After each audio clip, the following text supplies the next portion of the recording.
What's going on, everybody? Welcome back to the Going the Distance podcast presented by ImmaculateSports.com. Twitter's at ImacSports. Instagram is also at Max Sports. TikTok, YouTube, Immaculate Sports. It's episode 280.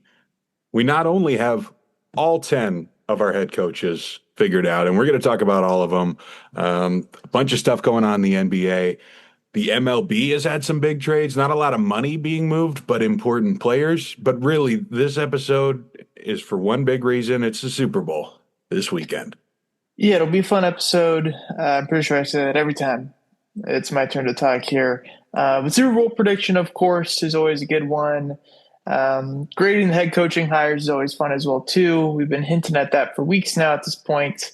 And then we're also going to predict the next 5 Super Bowls because it's always good to look in the future. You can never be wrong when you're looking that far ahead. So we get to let our imaginations go a little bit. And it'll be a fun episode. Really the last one of the NFL season, of course, before we start, I don't know, maybe moving into free agency and stuff in the future and baseball season as well, too, coming up. But before we get there, we got to talk about our openers. Best thing you saw this past week, what was it? How about this morning, dude, waking up to some NBA trade news because the Utah Jazz just made a very big move. They went all in for Jaren Jackson Jr., Triple J of Memphis. So he's going to Utah. I'll mention everybody involved in the trade. A lot of players were involved because Utah had to match that salary from Triple J. So Conchar, Landale, and Vince Williams will go to Utah as well. The Grizzlies will give up Walter Clayton Jr., rookie point guard, Slow-Mo Anderson, Warriors favorite for some, Taylor Hendricks, second-year power forward, Georges Niang, salary cap dump, and 3 future first-round picks going to Memphis. So Alex hinted at it this morning too, right? This probably means Ja Morant is gone. Memphis, very good defensive team, but for whatever reason, it's not when Jaren Jackson and Ja Morant are on the floor, so they're rebuilding. Utah, on the other hand, I'm happy for them, right? You know, Jaren Jackson's biggest issue is, I guess, grabbing rebounds for some reason. Now he's next to Kessler and Lauri Markkanen, so I could see that working out. Yeah, a bit of an interesting trade there. Saw it as well. I feel like if you're Utah, maybe do it a bit earlier in the year if you're going to try to compete because They it's not might like just they've not been play him. great. Yeah, perhaps, but definitely a chance now to get in the plan if they really want to, you'd imagine. Pretty good. I don't know if I call it a big 3, but Keontae, Laurie, and Triple J, pretty solid trio. My opener, not basketball, not football either. It's going to be baseball, and it's going to be Jacob Wilson signing a 7-year, $70 million extension. Takes him through 2032 with team control plus a club option in 2033. Jacob Wilson, shortstop for the A's, of course. Just came off of a year where he was second in Rookie of the Year voting, only behind his teammate Nick Kurtz, where he batted .311, OPS near 800, hit 13 homers, struck out less than 10% of the time. Really good season for a 23-year-old rookie.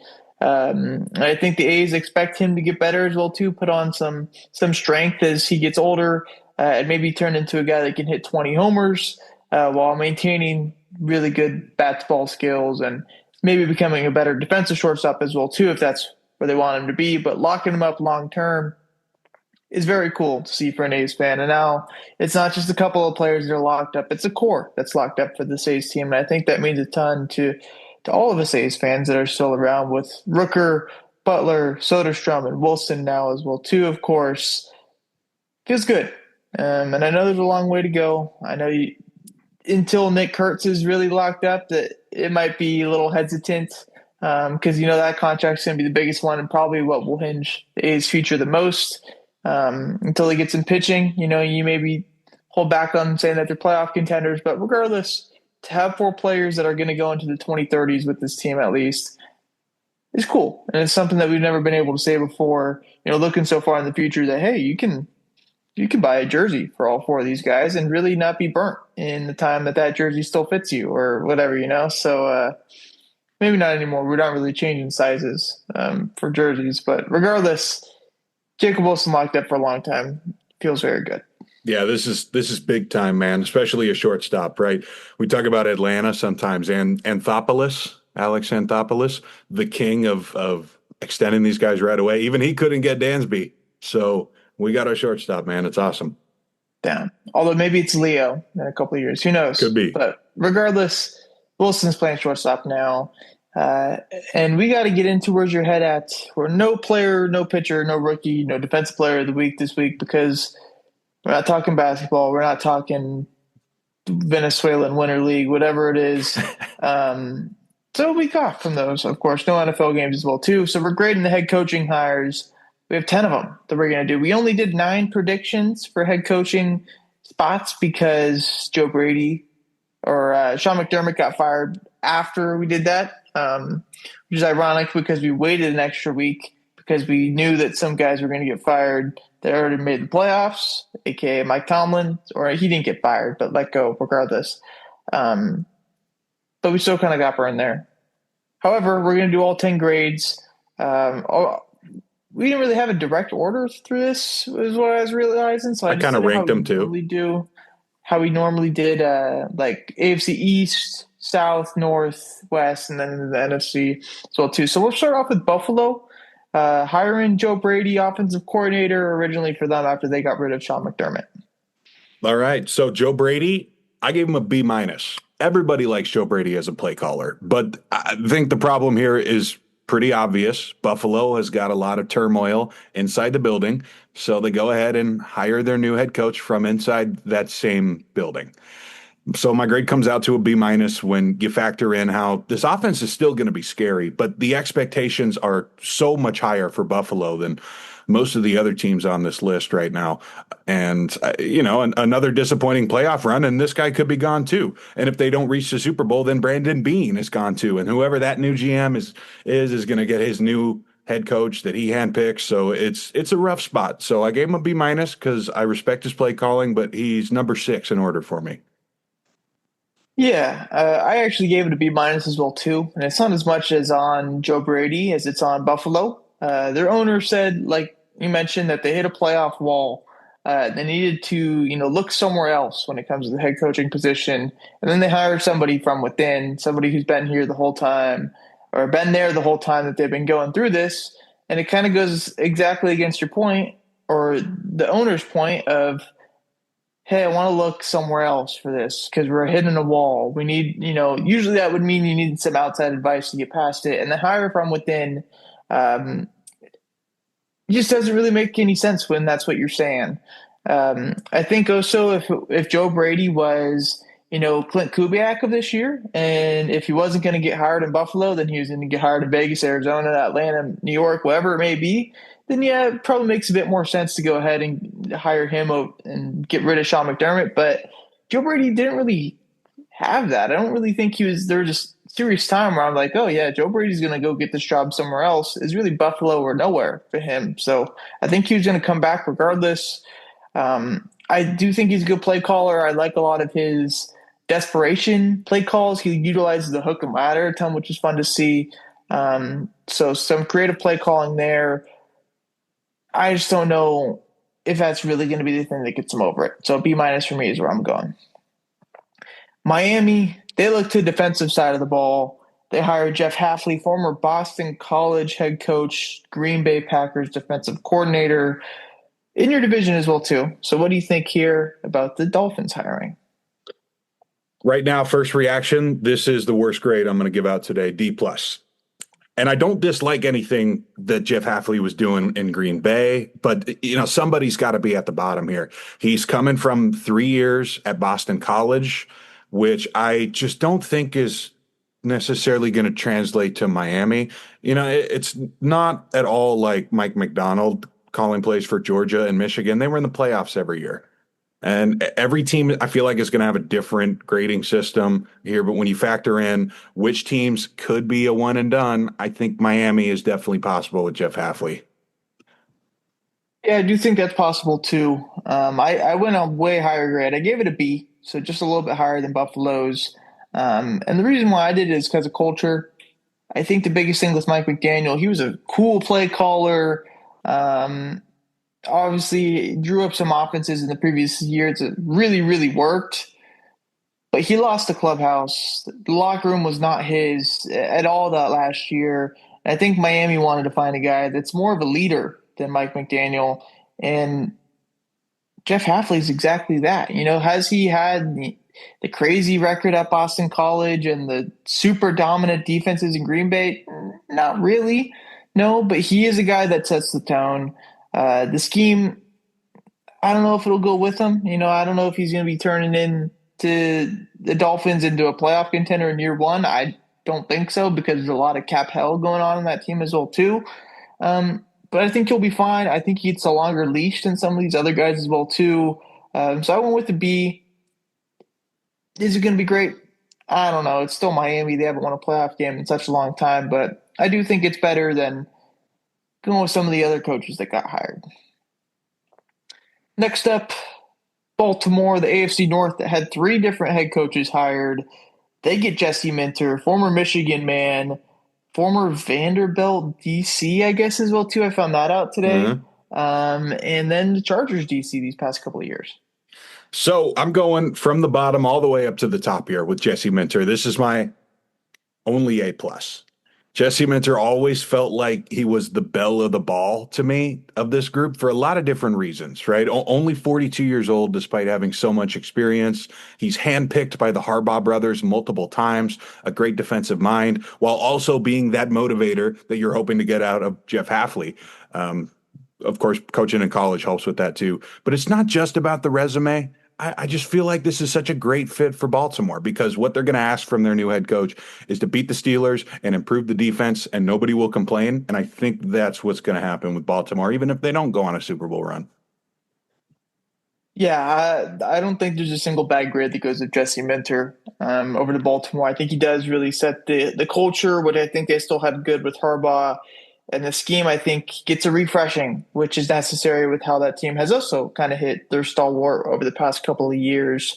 Saw this with the Raider job that Jesse Minter kind of emerged before he got hired in Baltimore as a possible candidate. And I feel like his interviews went really, really well because he was pitching this staff that he was going to bring with him. Declan Doyle, OC from Chicago under Ben Johnson, Anthony Weaver, DC in Miami. And those couple of hires, both those guys are getting kind of head coaching looks these past couple of weeks, and he brings them in to be their OC, DC. Imagine, probably 2-3 years from now, both those guys have a head coaching job somewhere else if it goes well with Minter. The scheme with the Chargers these past couple of years, I think, will work perfectly fine in Baltimore as well too. This is the guy that I picked to this spot, when we did our predictions about a month ago at this point.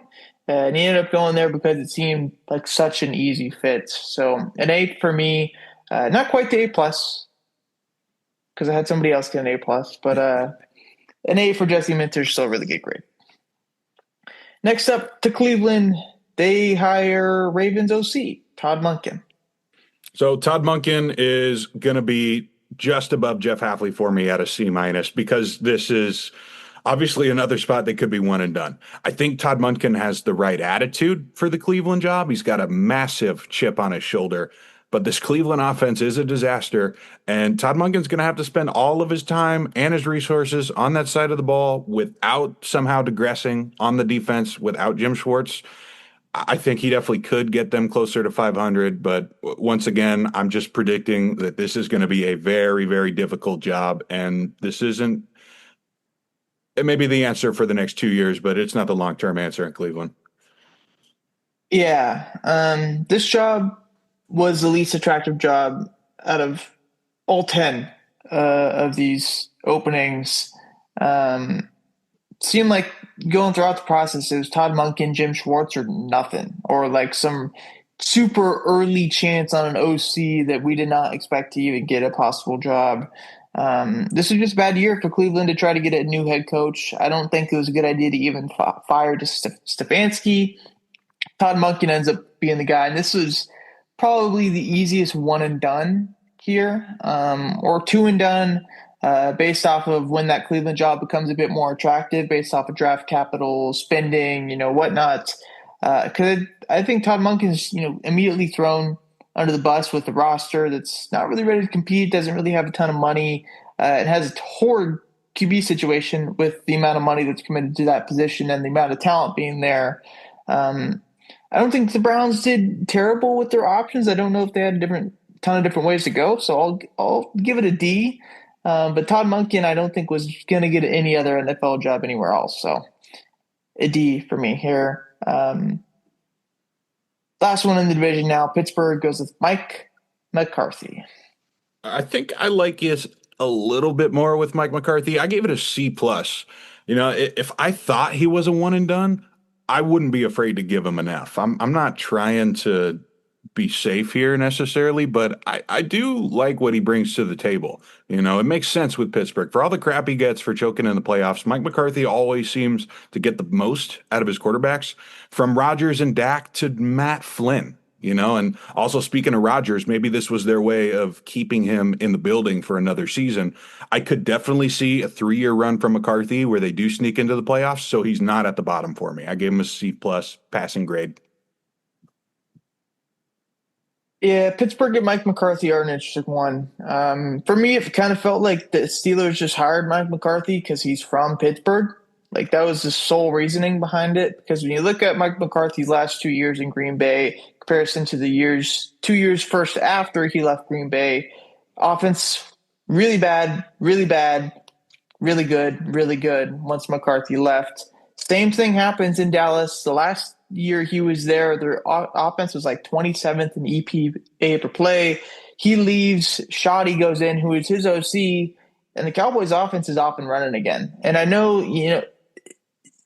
maybe he was bad with his stuff, but he's also had really good quarterbacks to go with him too. Like he's had Aaron Rodgers and Dak Prescott, and those arguably, I know Rodgers probably top one thrower of the football in the past NFL history, but the past 10, 15 years, Dak's like got to be top 10, top 15. Yeah. And those guys as well too.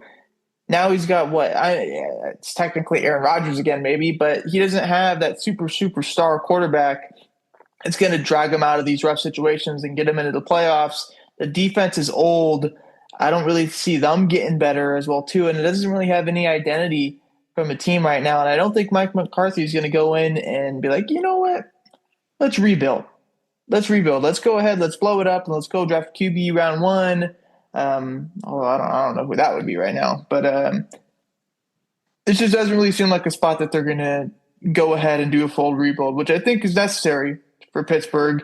Although they just don't want to admit it because they've gone over 500 for so long. And if Mike McCarthy comes in and has a really bad year, then it's just like, well, why you should give Tomlin everything in the world, So I think this is a bit more for their pride than what it is for their actual goodness of football in Pittsburgh. So I give it an F. I don't think it's the right hire. I don't like it at all. I think this is probably the year that Pittsburgh goes under 500, and I wouldn't be shocked if it's like a 5 or 4 win season. Moving on to Tennessee now. Or it's Rob Saleh, your old friend, goes in to be the Titans head coach. Yeah, I know a lot about Robert Saleh, and I actually gave him a B plus grade. I think this is one of the few spots that makes sense for Robert Saleh, Tennessee, and similar to Stefanski, who we'll get to in a second here. Saleh is just too good of a coach to not have learned from his time in New York, right? He's got a young quarterback already in Cam Ward, so one step ahead of the Jets already there. I like that he's going to be more hands-on while working on the defense in Nashville instead of just like when he would hand it over to Ulbrich with the Jets. He wouldn't have left San Francisco if he wasn't emotionally ready to. So I am looking at this as a changed man, not a reclamation project. So I gave him the B plus. Yeah, I like this hire as well too. I think Tennessee's a good landing spot for Rob Saleh. It's not New York. He's not going to be having a deal getting grilled by the media day in, day out. That's just not how it's going to be in Tennessee. Like you said, he has a quarterback in Cam Ward. He's got some really good defensive pieces that I think a defense that didn't have the greatest year last year, but we know with some tuning up can turn into a pretty good defense. They have a high pick as well too to build the offense or the defense, however Saleh wants to go. We know he's a good locker room guy. The players seem to have always loved him, especially in San Francisco. I think he's definitely learned as well too, like you said, from his time in New York of what works, what doesn't work. When you're dealing with the head coach instead of being a coordinator, obviously guys will look at you differently with how you talk. A scheme,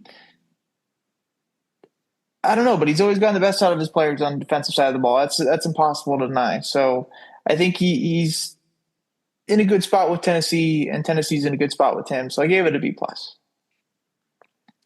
Las Vegas is the next one. The last AFC. This one's not official, the only non-official one yet. But It will be from on Sunday everything night. that we've seen, yeah, from everything that we've seen with Rappaport, Schefter, whoever it is, it's like they are prepared to agree to possible terms to, dodging around the language. Clint Kubiak, Seattle Seahawks OC to the Raiders. What do you think here? I have him right behind Jesse Minter with that A grade. So don't you worry about it, Kyle. We're not, disappointed this time around with the Raiders because this was the guy all along. I would imagine if Kubiak did one more year with Seattle, if he did stay, he would end up being the most popular guy in next year's coaching carousel. He loves to run the ball. The Raiders literally just took a running back in the top 10 of the draft. This feels like the right guy to make life easier for Fernando Mendoza. When it does happen, I wouldn't listen to anything else about the number one pick. And there's no way he's one and done in Vegas. This feels like a very long-term situation. So that's why I gave it an A too. We talked about, I guess, spots versus who's ready to win now when we graded the openings a month ago. And, you're right. It is an A situation. And that they actually were able to secure the right guy for that situation, I think it deserves an A now. Yeah. I'll start off with the leash part. I definitely do think he has a longer leash than any head coach that we've seen for a long time with the Raiders. Going back to Jack Del Rio, he has a team go 12-4, immediately has a bad season, you're gone. Like that kind of makes sense. John Gruden had a longer leash because he got such a shitty roster. We won't talk about his ending because I know that was a pretty unique one. Josh McDaniels comes in there, inherits a playoff team. So you would think, if you don't perform, you're out pretty much immediately. Gets a year and a half, makes sense. He's gone. AP comes in halfway through that year, does really good in his half a season. Looks like the Raiders are potentially a playoff team in the back half of that year. And he gets hired. You expect him to have a good year, and they just have so many holes throughout the team. They don't really know what they're doing anywhere. So he's gone. You try to get Ben Johnson last year, who would have, probably gotten the full leash rebuild. He goes away to Chicago and picks Caleb Williams, probably the same thing I would do until you pivot to Pete Carroll, who's the oldest head coach in league history, has a roster that won 4 games. They try to do everything they possibly can to compete in year one. And I don't think I've seen anything fail worse than the Raiders did this past year. So now okay, we have to blow it up. We have to do this right thing. Obviously, you get a really good situation now where you have 2 first-round picks on the offensive side of the ball these past 2 years, and they both turn out to be pretty good players. You have the number 1 overall pick who's likely going to be a quarterback. You have a ton of money in the cap space. You have the ability to trade Crosby for draft capital as well, too, if you really want to. So it makes the job attractive. Kubiak sees it. Seems like he blends with Tom Brady right away in their interviews is what we're hearing. And it seems like a match that's really, really good, which I love, of course, because if he turns my football team into something that's not a miserable mistake that I have to dread being a fan of for 20 more years, that's a good thing. For him as well, too, he gets his control of what he wants to do here with so much money. He can implement a scheme as well that he wants. It's run heavy, take some deep shots in there as well, too. The free agency class is perfect for that as well. Rashid Shaheed, who the Seahawks acquired, is a possible guy to go after as well. Alec Pierce kind of fits that same type of mold. I'd imagine that the Raiders, if the Colts and Seahawks don't respectively sign those guys back immediately, they'd probably end up with one of those guys. I do think probably another running back in there as well, too. And he has the ability to do all this stuff, which I think makes it so good for him. But Clint Kubiak was the Ben Johnson of this head coaching carousel. Maybe not the level of Ben Johnson in my eyes, but the tier below, and that still grades out really well as an A+ for me, probably because I'm biased. So. On the NFC side, the New York Football Giants, they got a new head coach. It was the first head coach that we saw, John Harbaugh. All right. Well, with John Harbaugh, I got him right in between Kubiak and Robert Saleh at the 3 spot with a B plus. Harbaugh to the Giants does remind me a lot of the Tom Coughlin hiring, who had many 10-win seasons with Jacksonville, but they just couldn't get it done. He wanted to go to a place where he had a lot more control. And that's kind of a lot like Harbaugh's last 10 years in Baltimore, where they had their one run with Flacco, of course, but it seemed like something was a little off. So I would imagine Harbaugh would be able to run the front office in a few years if he wants to. But anyways, John Harbaugh has made life easy for two young gunslingers already, Joe Flacco, Lamar Jackson. This again was another one that felt like it was the right fit, a lot like Kubiak going with his young quarterback. We got Harbaugh with another one here. And most important, they needed to boost leadership. And that's all John Harbaugh right there. Yeah. John Harbaugh in Baltimore, it's not like he was a bad head coach. I just think things got a little stale, kind of like you mentioned. Some really unfortunate playoff losses, and I think just a divorce between the two made sense. We knew pretty quickly that he was going to get swooped up by somebody, and it seemed like within the first couple hours, it was like already reports that John Harbaugh is seriously interested in the Giants, and the Giants are seriously interested in him, and so forth. Um, he nails this. Like I think the Giants nail this as well too. I think I look at Jackson Dart and I see a lot of similarities with Lamar Jackson as well. A guy who is kind of willing to take the crazy mistake to get the big play, but also has that crazy big play ability that I don't know if I want to say this about Jackson Dart, but can win an MVP just by having these crazy volatile plays if everything goes out for him. I'm not saying he's as talented as Lamar Jackson, but there's some similarities there. Um, the locker room is nailed with him as well too, like you mentioned. The defensive side of the ball already has a lot of things pretty similar to Baltimore as well. They have a really good D line. Um, I know the secondary didn't perform well, but they got some names out there that are good, some solid linebackers, and I think it'll be a quick rebuilding on the defensive side of the ball as well too. And if you have a defense and you have a quarterback, you're probably gonna have a pretty good team. And so I think that's why Harbaugh liked it as well too. I give it an A minus, one of my favorite hires of this cycle for sure. I think the Giants, I don't know if they make the playoffs next year, but they get closer to competing than what a lot of people expected them to originally going into the offseason. Two more left, both A's, Atlanta and Arizona. We'll start with Atlanta, getting Kevin Stefanski, former head coach of the Cleveland Browns. I got this one right in the middle, number 5 on the list in between Saleh and Joe Brady. So I gave it a B. Um, they have a good roster. They're in a very weak division.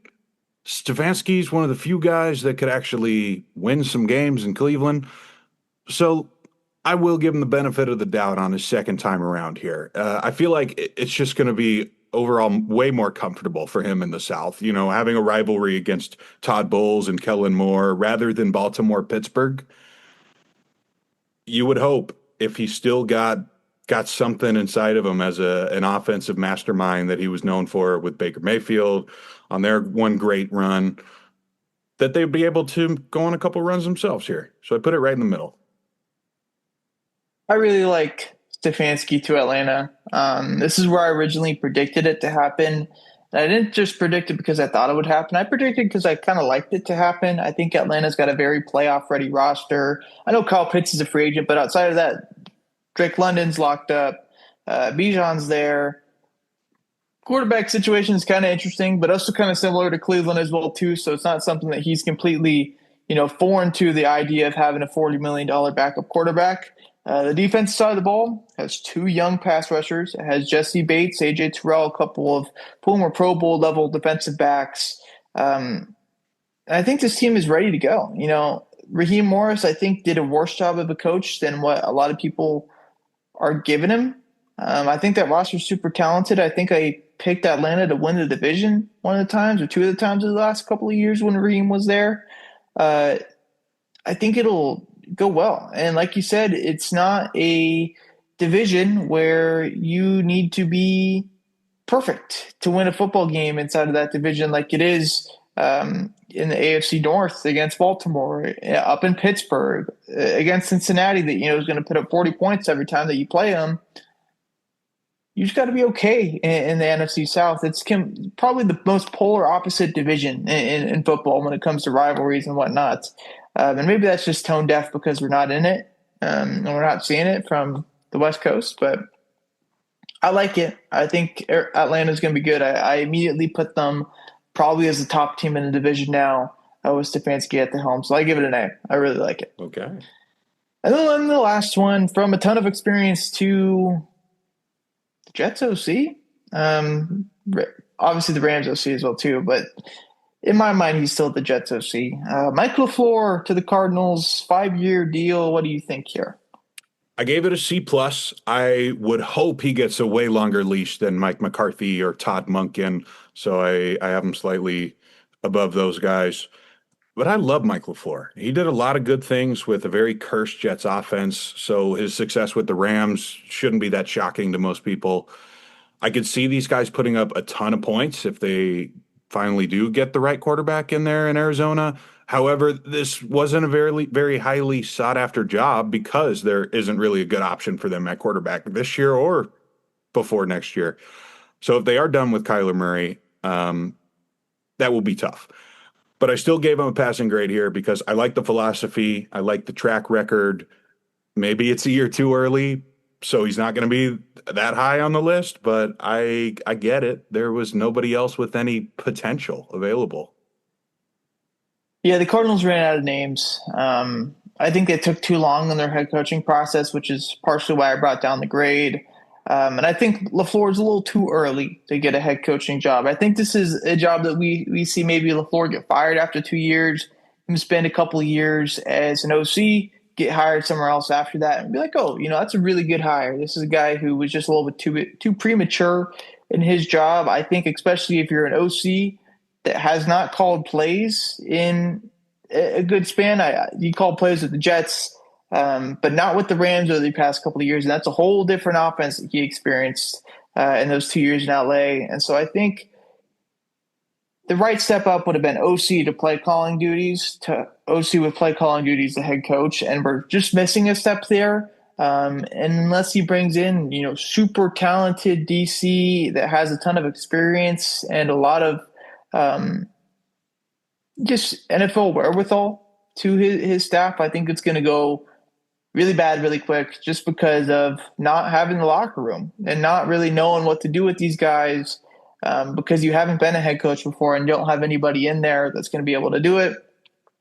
Arizona isn't the prettiest situation as well, too. It's got a ton of players with no identity on their roster right now. It's like, oh, Trey McBride's a good player.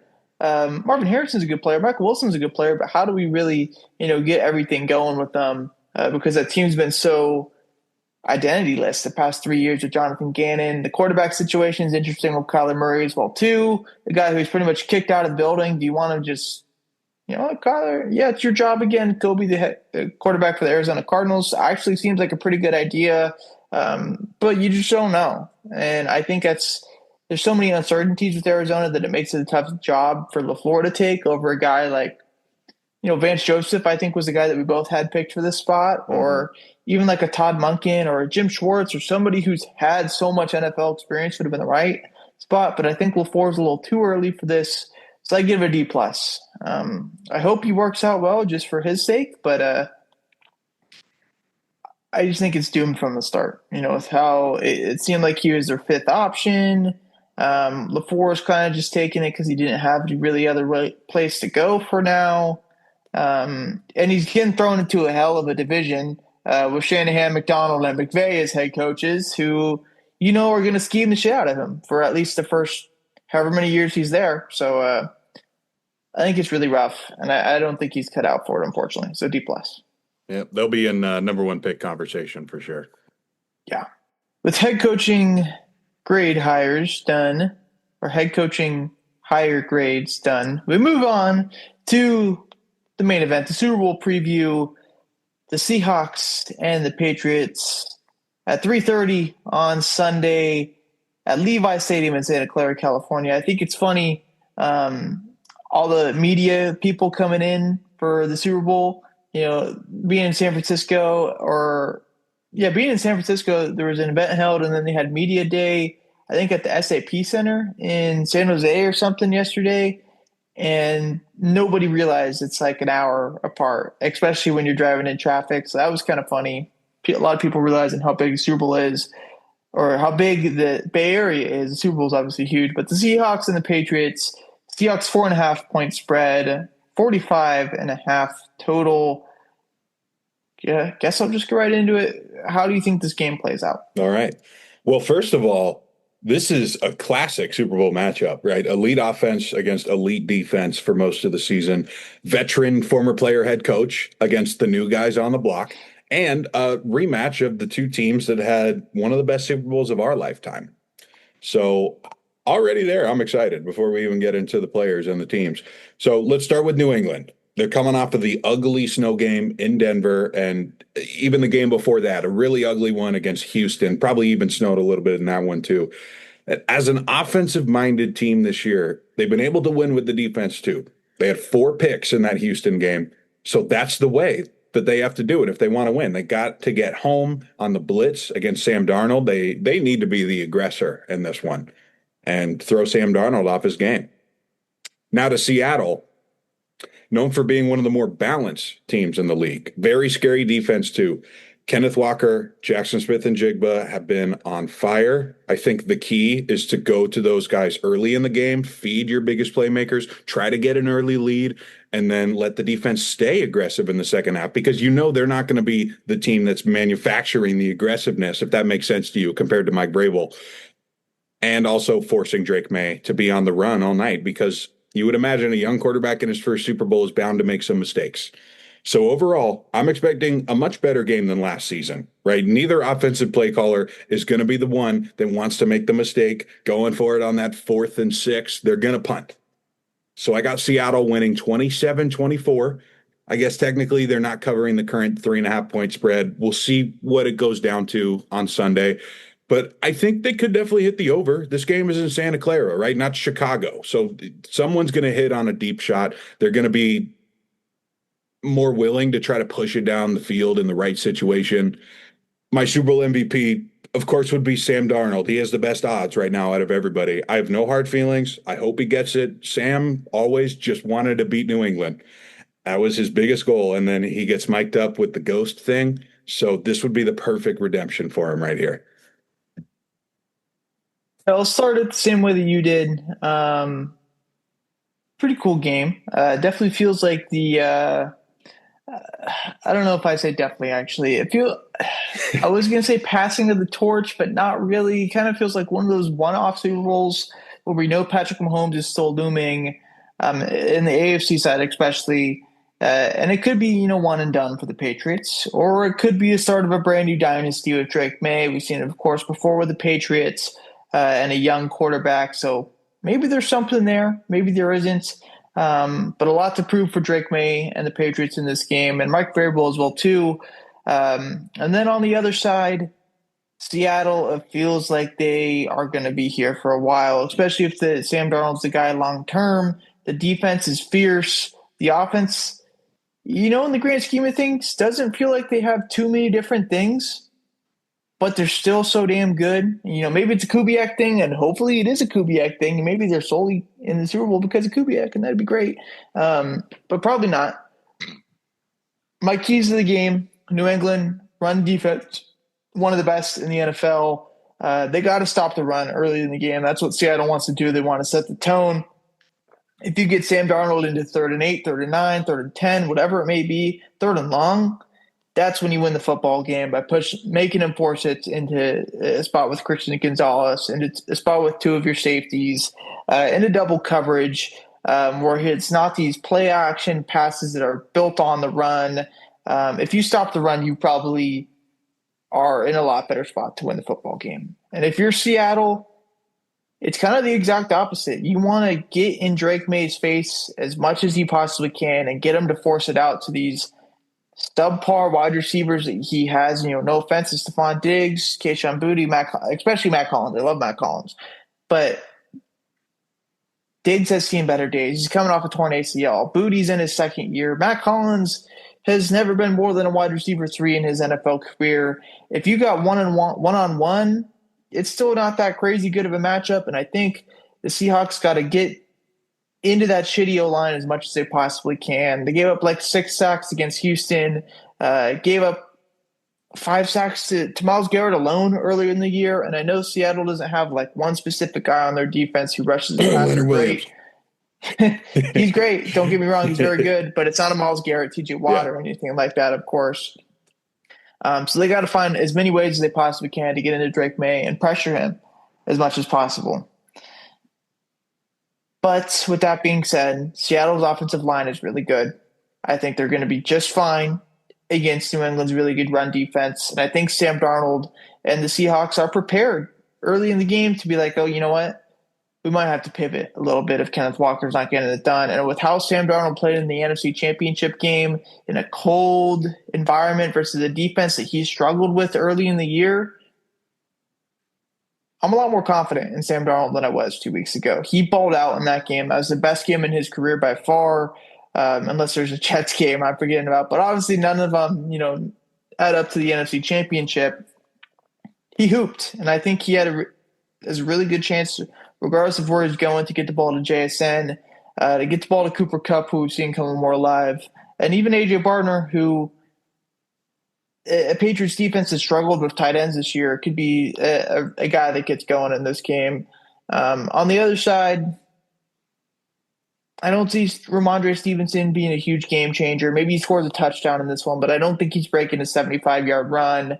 Trevion Henderson, who's their guy for that, has gotten like 9 touches in the playoffs. So I don't see him being the guy as well either. In the grand scheme of things, I think this game could get ugly. I'm not going to go with a crazy blowout pick, but I'll go 34-20 in this one. Seattle wins. So maybe a bit of a blowout is what I'm suggesting here. But I do think this game plays really well into Seattle's hands. I think they're more scheme prepared, especially on the offensive side of the ball than New England is. I do think there's points put up in this game. I think there's big plays on both sides. But I think Seattle wins them more than New England does, who really struggled to beat a Denver team with a backup quarterback. And I know their defense played great that game, but it was in a blizzard. His backup quarterback against a team that had no run game. The Seahawks are the exact opposite of that. Sam Darnold's been hooping. They have a great run game. I think it's going to be really, really tough for New England in this one. So Seattle, big time win, 34-20. Super Bowl MVP. It could be like a Rashid Shaheed. Like, that's definitely possible. And I think for his odds for something like that, I think it'd be cool to take it. But Sam Darnold's a pick that I'll go with. I think he has a good, clean game, and they win this one by 2 scores. I'd be happy with that. Yeah, it'd be a good game. Moving on to predicting Super Bowl 61 through 65. We did this probably about 5 years ago at this point. I can't find what our predictions were, which kind of sucks because I would like to see them now. But we're going to go ahead and predict the next 5-year Super Bowls.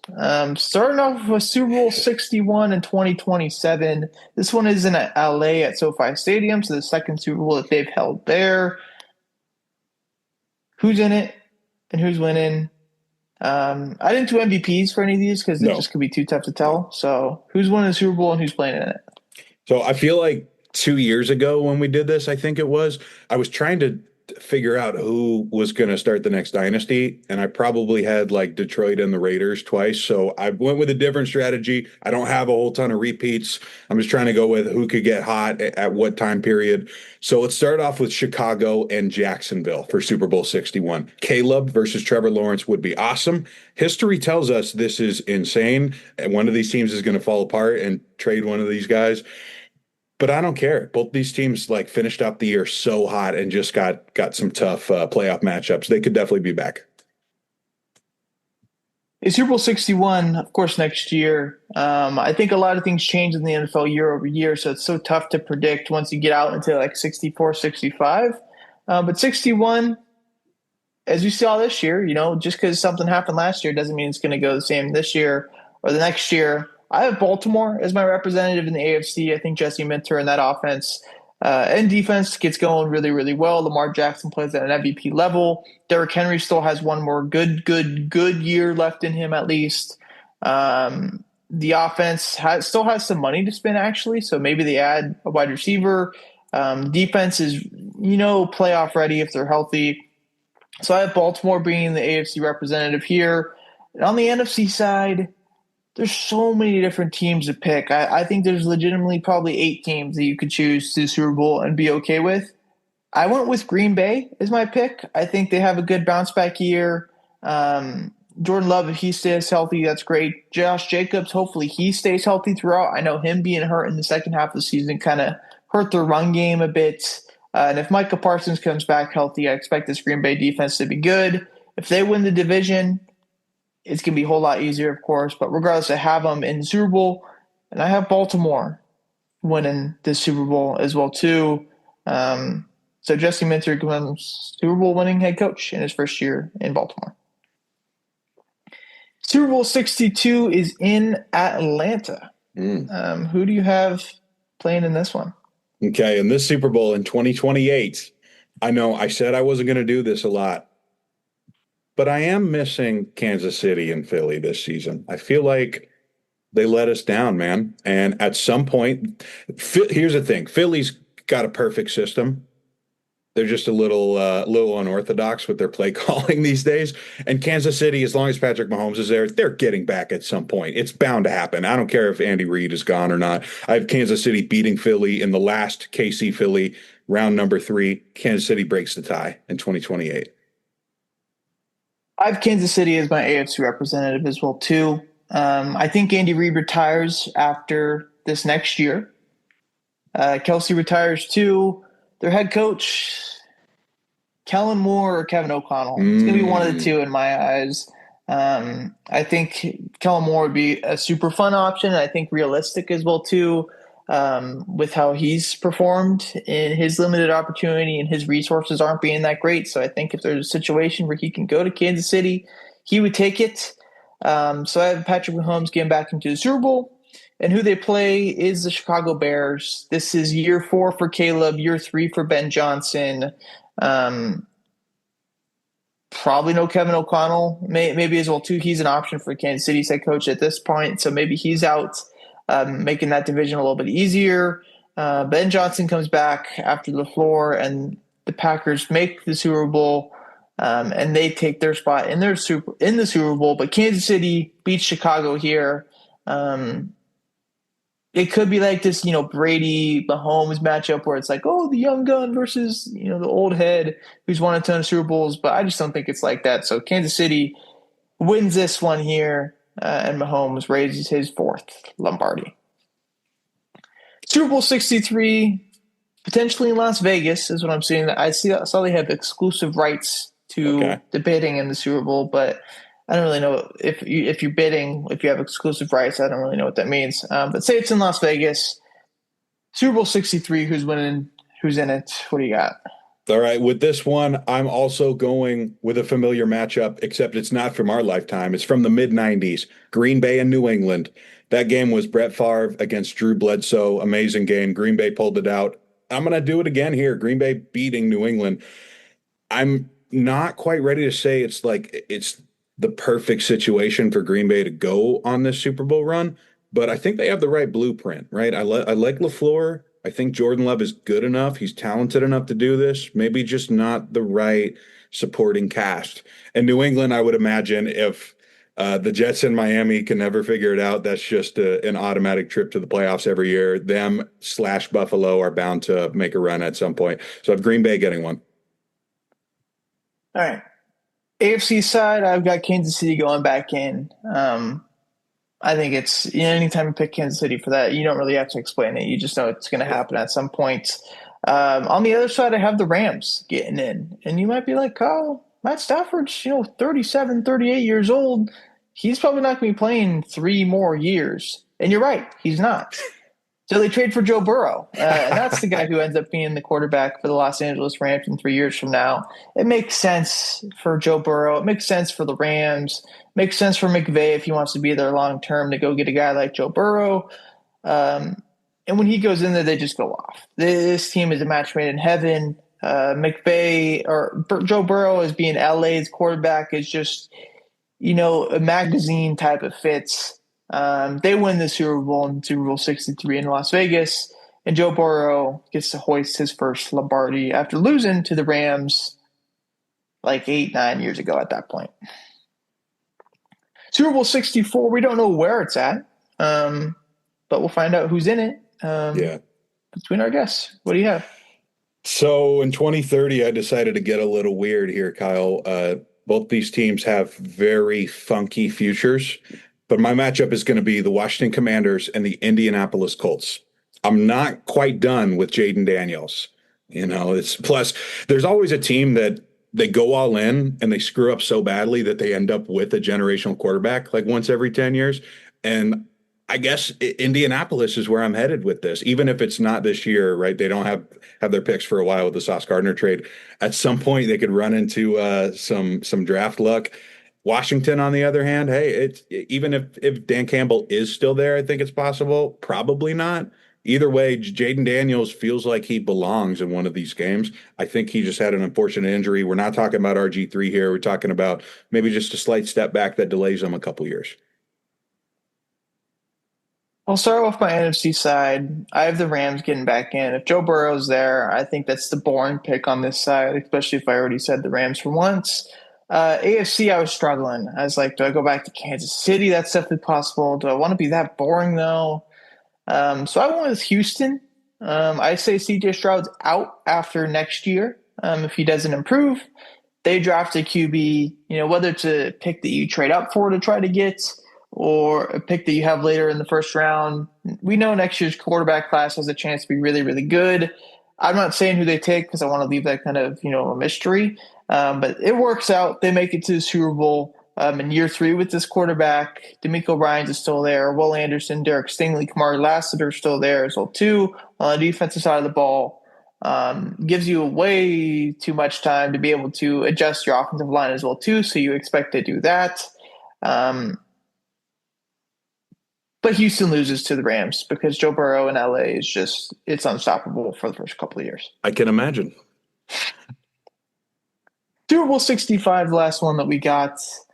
We don't know where this one is either. But who do you have playing in this one and who's winning? This was my history repeats itself pick. So for Super Bowl 65 in 2031, I have Kansas City and Patrick Mahomes playing the New York Giants. I would imagine if Harbaugh and Jackson Dart figure this thing out pretty quickly, they could stick together for 5 years, right? Kansas City being such a big brand, maybe they do have to retool some things in the middle here, but I could see him getting back up to the top here in 5 years. But basically what I'm saying is this is, Tom Brady had the one team he couldn't beat, the New York Giants. Patrick Mahomes meets him, Jackson Dart, John Harbaugh, and they beat him. So Kansas City gets on the board here again for me. I was going to do something fun for Super Bowl 65. I had the Jets getting Arch. So I was like, Super Bowl 65, it's year 4 for Arch. Let's go ahead and put him in there. And I'm like, Josh Allen's still going to be in the division. Drake May is still going to be in the division. So I quickly disregarded that decision that I had. And I put New England in. I feel like this is a chance for them to get back in. I'd imagine they probably make it back to the Super Bowl within the next 5 years. I don't think if you make the Super Bowl in year 2 with your quarterback, with the shitty weapons that he has, that he will never be back again. I think it definitely is in the wide realm of possibility for him to make it back.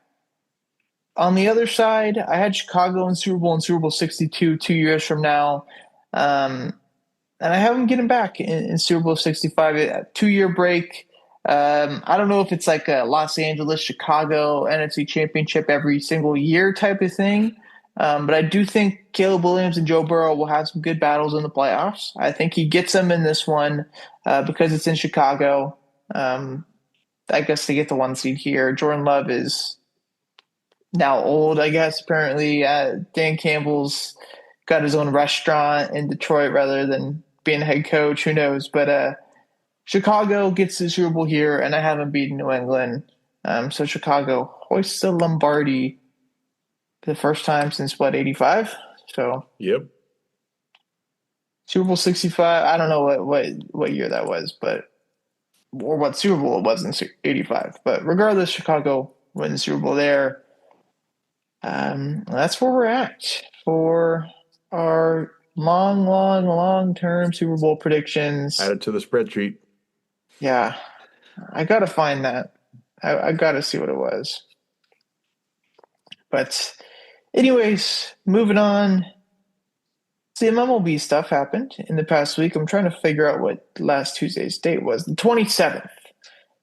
So let me just quickly browse the 27th, see if we missed anything from that day. Nope, Osvaldo Bido designated for assignment. That happens every day, actually, this offseason, so it's kind of tough to tell.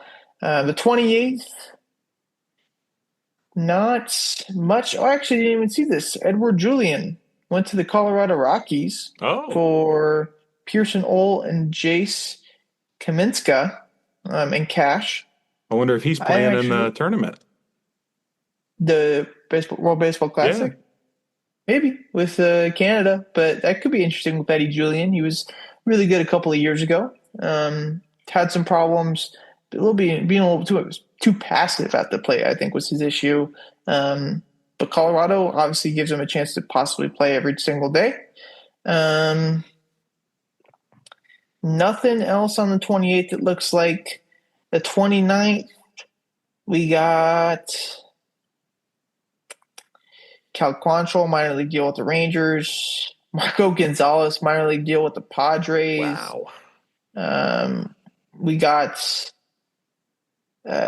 Jacob Wilson going back to the A's, of course, with his 7-year deal. Vinny Pasquantino gets a 2-year deal that avoids arbitration. Former top prospect Nick Pratto, minor league deal with the Rangers. Dylan Moore, minor league deal with the Phillies. He's been a guy who's popped up not a bunch, but in some spots in the past couple of years. Austin Hayes, 1-year contract with the Chicago White Sox. He'll probably start every single day. Luis Arias, 1-year deal with the San Francisco Giants, which we saw. Jordan Hicks goes to the Chicago White Sox in a small trade. Really just money deal there. Jairo Iriarte, I always mess up his name, got designated for assignment by the White Sox, which I forget where they got him from. I think it was the Dylan Cease trade. I want to say good stuff. Only 24 years old. Maybe he's the guy that goes like Tampa and becomes a stud. Former A. Cole Irvin on February 1st, minor league deal with the Dodgers. So that's kind of crazy there. Eugenio Suarez on the 1st as well, goes back to Cincinnati. I saw something saying that when he signed his contract extension in 2018, I think it was with Cincinnati, his next contract that he signed is actually back with Cincinnati. So that's kind of cool there. Him getting only 1 year for $15 million, I think, is pretty shocking based off of what we knew his market to be or thought it was going to be. But he lands in Cincinnati once again. We did get a pretty big trade yesterday. Brendan Donovan going to the Seattle Mariners from the Cardinals in part of a 3-team trade where Evangelos Santije, Ty Pete, and Colton Ledbetter go to the St. Louis Cardinals, and Ben Williamson goes to the Tampa Bay Rays. I saw in like the last, I think it's like 6 years, there's been 7 3-team trades, and Tampa Bay's been included in 6 of them, which is kind of crazy. They just can't help themselves. Exactly. It's like a coke fiend or something like that. It's a drug addict that they have to get involved in these 3-team trades. Ben Williamson could possibly be a guy that they turn into something, just kind of like a worm burner type hitter. But it worked with Jake Mangum. He plays really good defense. Like, could definitely work out over there in Tampa Bay. Evangelos Santije is the big prospect in this deal, who switch pitcher, really only good from the right side. I don't think he would pitch much, if all, as a lefty in the big leagues. But definitely felt for Brendan Donovan that we were going to see like a Kid Anderson, Lazaro Montez, Cole Emerson, one of those players in this deal. They don't do that. So maybe my evaluation of Brendan Donovan was wrong, or the Cardinals are a bad front office, which could definitely be. They did get the draft pick. True. Yeah. They do. Competitive balance round B. in there as well too in 2026. But kind of interesting. I thought they would have gotten more player wise, but maybe they have a liking for this draft class. Who knows? Um, and then today we really haven't. Was Jordan Hicks today? Yesterday. So Oh, that okay. we had two small deals. Minor league contract for Yeimer Candelario to the Hey, Angels. Definitely a guy. I mean, he was getting paid like 20 million a year a couple years ago by the Reds. He will probably end up playing like 80 games for the Angels and be really good in 40 of them and really bad in the other 40 of them. And then we also got a 1 year deal, Carlos Santana to the Arizona Diamondbacks. Maybe he plays first base. Maybe he DHs. Definitely will not be catching. He wasn't doing that for the past 10 years, but pretty good hitter. You know, the majority of his career probably still posts like a 750, 760 OPS. Switch hitter, good middle to late of the order type of bat. But that's where we're at right now. Ton of DFAs is why it takes so long for me to look through this every single week. Did kind of scan through it. Bunch of cleared waivers. In the meantime, Beto got DFA'd again, and so did Marco Luciano. Like it's crazy the amount of people in here that has just been repeats. But that's where we're at right now. Next week, we will not be at pitchers and catchers reporting yet. We will be a day off of it, at least for the A's. I don't know if it's universal this year or not, but the A's report on February 11th. So, okay. as the note says in our spreadsheet, the MLB offseason is coming to a close, and that is a cool thing to see because baseball's on the horizon. College baseball doesn't start this weekend; it starts next weekend. And once we're there, the days become a lot quicker. It's not the long, dreadful offseason anymore. But Layups bold predictions last week. I didn't do any because I was boycotting. You were smart. And Skyler got both of his wrong. His layup was number 13 BYU plus 3.5 versus number 14 Kansas. Great game. On Saturday. That goes red, unfortunately. This week I have Cooper Kupp 4+ catches. Plus 120 to plus 140 is the range that I saw it at. He had 4 catches in the NFC Championship game. The Rams don't really have a top tier corner like the Patriots do in Christian Gonzalez. I think we see Gonzalez probably matched on Jason throughout the game, and that's not to say Jason won't get his own, but I do think Sam Darnold looks other directions in this game, maybe with the run being possibly stopped as well too. So I have Cooper Kupp getting 4 catches in the next one, plus odds. Technically could be a bold prediction, but that's what I have for my layup. With my layup, I agree with everything you said, and I'm going to play off that with continuing. I think this is going to be a way faster paced game than people realize. So I'm taking over 45.5. It's a pretty good line, right? I think I had like 47 in my prediction, but things can always change, and they're going to just keep taking shots. It's the Super Bowl, man. They got to get the ball to their best players. I can definitely see that. Run defenses are good too, so I don't think those can be like run the ball 3 times in 2 minutes or off the clock. Last week, bowl predictions. Again, no pick for me. Skyler had Michigan State over Michigan on Friday. Sorry, Alex. That goes red. Or no. Thank you, Sorry Alex, for picking him. His team won. But regardless, this week, I had the Seahawks winning by 14. I'm not going that far here. I'll go 9.5 as my bold prediction. That's around plus 190 right now, so you could probably find it for 200 somewhere. But I think that's good odds. Like I said, this could be a blowout. Could be a game up by 14, but I do think Seattle wins this one comfortably.